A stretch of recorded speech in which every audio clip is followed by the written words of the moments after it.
দেখো বন্ধুরা, আমরা কত রিস্ক নিয়ে এই জঙ্গলের ভেতরে, এই ঝড়ার ভেতরে মাছ ধরতে আসি।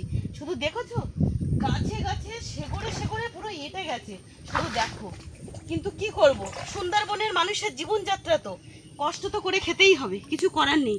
শুধু ভেতরের ঘন জঙ্গল দেখেছো, এই গাছগুলো হয়তো ছোট ছোট, কিন্তু ভেতরে অনেক বড় বড় গাছ। শুধু দেখো বন্ধুরা, শুধু দেখো।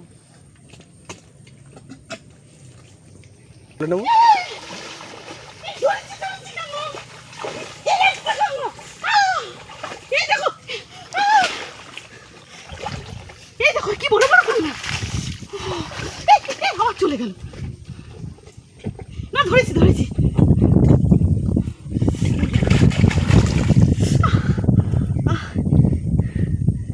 এই দেখো কি বড় বড় কাঁকড়া। এই কাঁকড়াগুলো না গাছে থাকে, কিন্তু খেতে সেই স্বাদ। বন্ধুরা শুধু দেখো, কত সুন্দর কাঁকড়া।